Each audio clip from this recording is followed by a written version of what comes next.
As derivadas parciais de uma função são também funções de duas ou mais variáveis.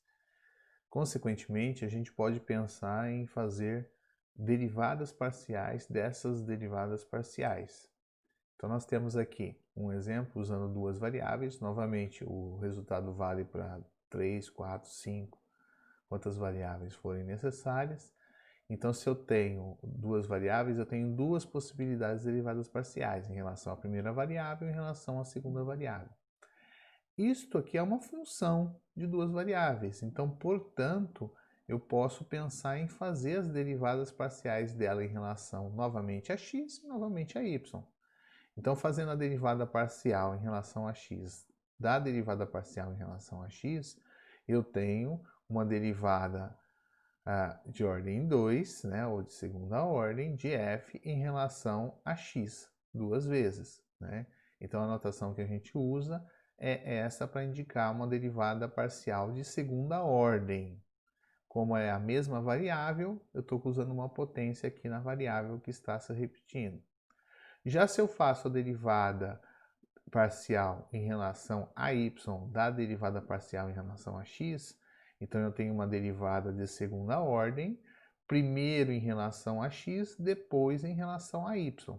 Então essa posição aqui, ela indica para nós uma ordem em que as derivadas parciais devem ser feitas. Novamente, eu tenho aqui a derivada parcial da f em relação a y, é uma função de duas variáveis. Portanto, eu posso fazer a derivada dela em relação a x e a derivada dela em relação a y. Novamente, aqui vai ser uma derivada de ordem 2, de segunda ordem, da minha função f, primeiro em relação a y, depois em relação a x. E nesse caso aqui, eu tenho a derivada parcial em relação a y da derivada parcial de f em relação a y. Então, vai ser uma derivada de ordem 2 de f com relação a y duas vezes. Bom, já falei, né? Mas as derivadas parciais das derivadas parciais são denominadas derivadas parciais de segunda ordem. Essas derivadas parciais de segunda ordem também são funções de duas variáveis. Então, eu posso fazer as derivadas das derivadas de segunda ordem. E aí eu vou ter as derivadas de terceira ordem, de quarta ordem, quinta ordem e assim por diante. Vou pegar aqui um exemplo para a gente entender aqui o conceito de derivada de segunda ordem. Então, eu tenho uma função que é x ao quadrado vezes y mais a exponencial de x vezes y. E vou calcular as derivadas de segunda ordem. Então, eu vou primeiro de tudo calcular a derivada da f em relação a x. Então, eu tenho a f derivada em relação a x, eu considero y como constante e derivo ela em relação à variável x. Portanto, eu tenho 2 vezes x vezes o y, porque o y é constante, mais a derivada da exponencial é a própria exponencial vezes a derivada do que está no seu expoente. Então, a derivada disso em relação a x é y, por isso que fica y exponencial de xy.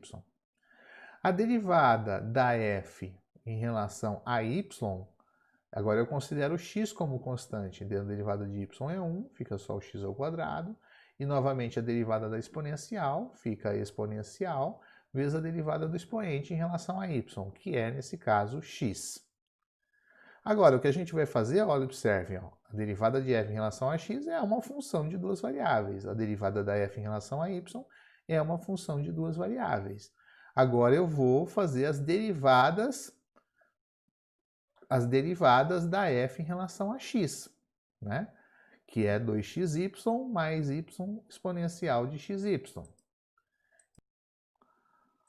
Vamos escrever as funções aqui do lado para que a gente possa, então, acompanhar, né, essas derivadas. Então, eu tenho aqui a derivada da f em relação a x, a primeira derivada parcial, vai ser, nós encontramos lá 2xy mais y exponencial de xy, né? E a derivada da f em relação a y foi x ao quadrado mais x exponencial de xy. né? Que foi isso que a gente encontrou aqui no slide anterior, né? x2xy, y exponencial de xy, x ao quadrado mais x exponencial de xy. E agora eu vou, então, derivar essa função aqui em relação a x novamente. Então, eu tenho a derivada segunda de f em relação a x, eu vou derivar em relação a x. Então, aqui vai dar 2y, tá? E aqui vai dar a derivada da exponencial, é a própria exponencial, vezes a derivada que eu tenho do expoente, que nesse caso aqui é y. Com o y que eu já tinha, ficou com o y ao quadrado nesse valor. Agora eu vou derivar f em relação a y, então vai dar 2x mais a derivada em relação a y são duas funções de y. Então eu vou usar a regra do produto. Então vai ser a derivada deste vezes a exponencial, mais o y vezes a derivada deste em relação a y. A derivada da exponencial é a própria exponencial e a derivada do numerador, né, do expoente, vai ser x, por isso que aparece xy exponencial de xy. Então essa é uma derivada de ordem 2. Agora, vou derivar as funções, as derivadas parciais de f em relação a y.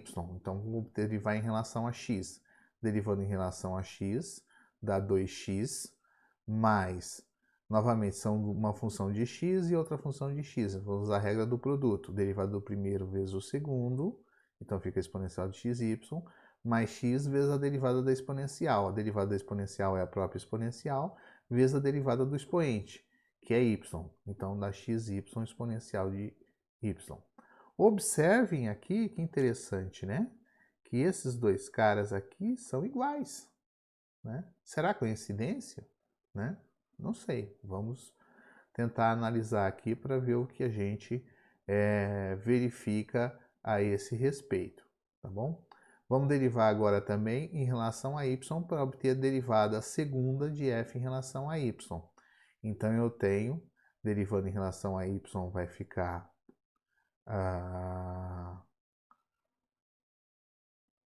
aqui é x ao quadrado, não depende de y, então isso é uma constante, derivando em relação a y dá zero. A derivada desse cara aqui, bom, isso é uma constante, só tem uma função aqui que depende de y, portanto, derivando em relação a y vai dar a própria exponencial, vezes a derivada do meu expoente, que é x, portanto, fica x ao quadrado exponencial de xy. Ok? Então, essas são as derivadas de segunda ordem. Uma outra coisa que a gente tem que observar aqui é a respeito da notação, né? Essa notação que eu usei aqui também dá para usar para duas variáveis, né? Ou para derivadas de segunda ordem. Só que aí eu vou indicar como f de x. Não se usa f de x quadrado, tá? Aqui, por exemplo, vai ser f de yx. Aqui vai ser f de xy.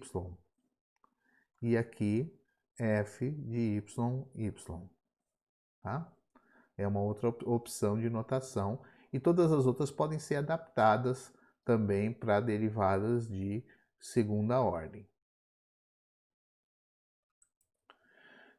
Como nós vimos no exemplo anterior, né, a derivada parcial de segunda ordem da minha função na ordem derivando x depois y foi igual à derivada parcial da f derivando primeiro y e depois x.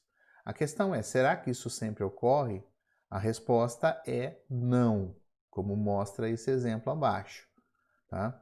Esse exemplo abaixo considera uma função, que é f de xy, definida para pontos diferentes do 0, 0, em que eu tenho x vezes y ao cubo dividido por x ao quadrado mais y ao quadrado. E 0 se o x, y é igual a 0, 0. Eu vou mostrar que a derivada parcial da f de segunda ordem, primeiro em relação a x, depois em relação a y, no ponto 0, 0, é diferente da derivada parcial da f, primeiro em relação a y, depois em relação a x, no ponto 0, 0. Ou seja, No caso dessa função aqui, a ordem que eu faço as derivadas parciais é importante, tá? Ou seja, o valor é diferente dependendo da ordem que eu adoto. Para verificar isso, a gente precisa primeiro encontrar as derivadas parciais de primeira ordem. E é isso que a gente vai fazer agora. Então, para calcular a derivada de primeira ordem, como eu tenho uma definição dividida aqui em duas partes, então eu vou primeiro considerar o ponto em que x, y é diferente de 0, 0, em que eu tenho aqui a razão de dois polinômios. Então, para calcular a derivada em relação a x, eu vou usar aqui a minha regra da derivada de uma razão de funções, né? Então, é a derivada do numerador em relação a x, então dá y ao cubo, vezes o denominador, menos o numerador vezes a derivada do denominador em relação a x, que é 2x. Fazendo aqui a conta e agrupando os valores, eu chego então em y ao cubo, que multiplica y ao quadrado menos x ao quadrado, sobre x ao quadrado mais y quadrado ao quadrado. O quadrado aqui vem da derivação, né? Para derivar em relação a y, eu tenho a derivada, esse é o meu numerador, né? A derivada do numerador em relação a y, que é 3xy², vezes o denominador, menos o numerador, vezes a derivada do denominador em relação a y, dividido pelo denominador ao quadrado. E aí, fazendo as operações e agrupando o que for necessário, eu chego em xy² multiplicando 3x² mais y² sobre x² mais y² ao quadrado. Então, verifiquem aí se essas contas estão corretas, tá? Isso para pontos diferentes de 0, 0, mas eu preciso calcular o valor no ponto 0, 0. Então, eu vou considerar agora o limite, né?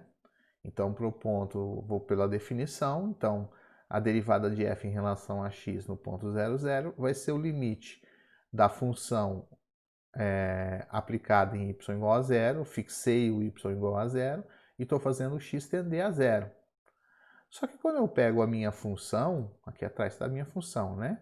Quando eu pego o ponto em que o y é 0, o 0 aqui, né, vai dar 0.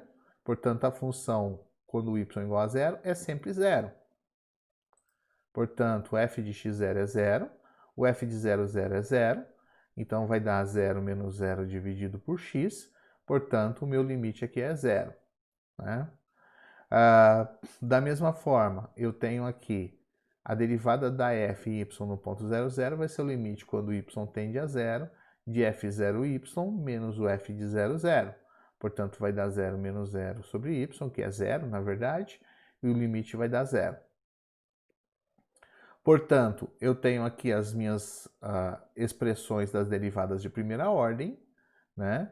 Em que a derivada de f em relação a x é esta expressão quando o xy é diferente de 0, 0, e é 0 quando o xy é igual a 0. Da mesma forma, minha derivada em relação a y vai ser esta expressão quando o xy for diferente de 0, 0, e vai ser 0 quando o xy é igual a 0.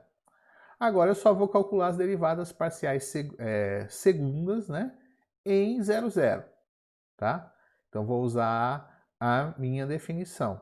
Novamente, para calcular a derivada da derivada parcial em relação a x, no ponto 0, 0, eu vou fazer, então, o limite do y tendendo a 0, da derivada parcial da f em relação a x no ponto 0y, menos a derivada parcial da f em relação a x no ponto 0, 0.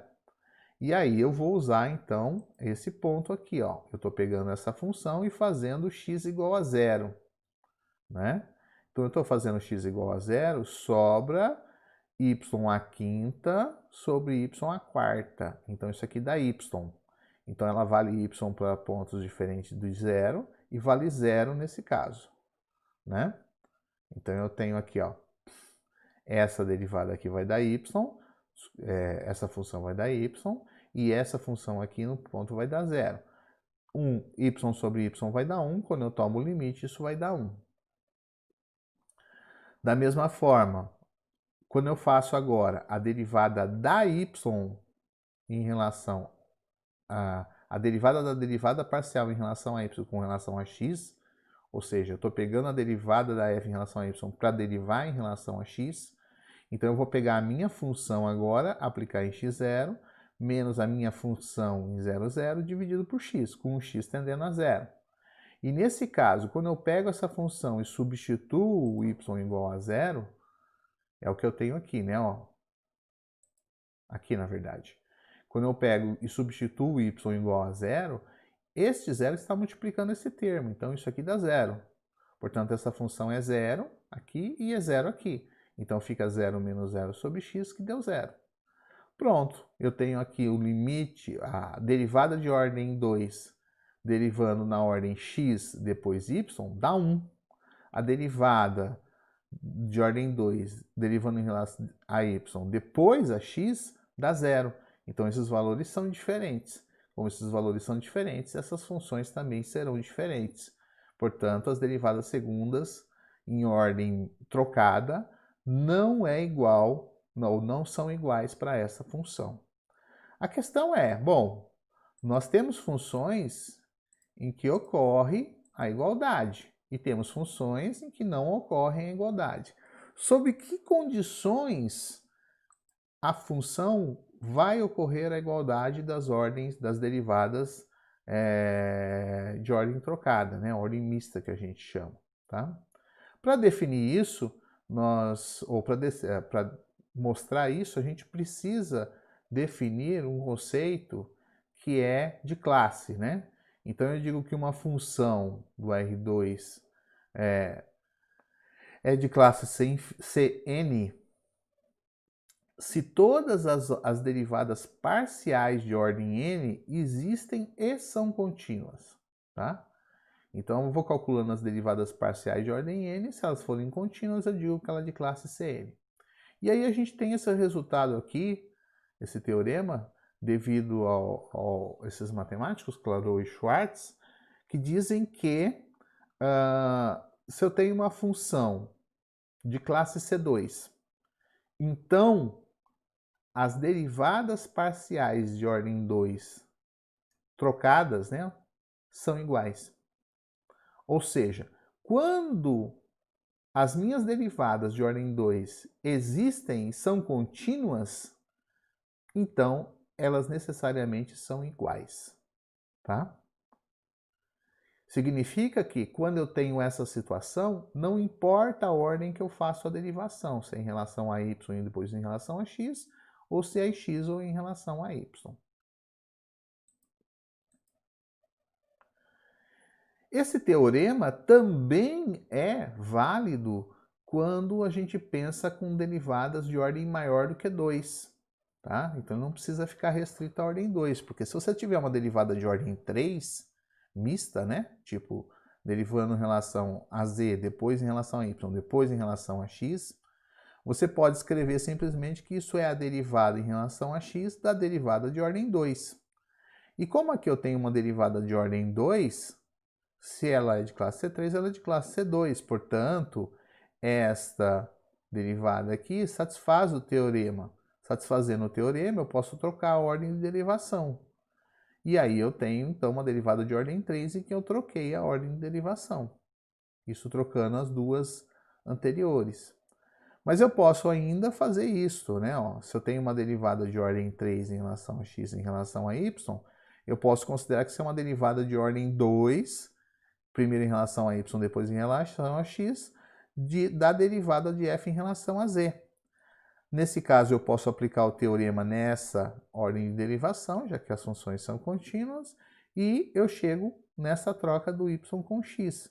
E, portanto, eu tenho uma derivada de ordem 3 em que eu troquei a derivada do y com relação a x. E assim sucessivamente, né? Então, eu posso juntar essas operações de troca e fazer a troca de qualquer posição de ordem 3, ordem 4 e assim por diante, tá?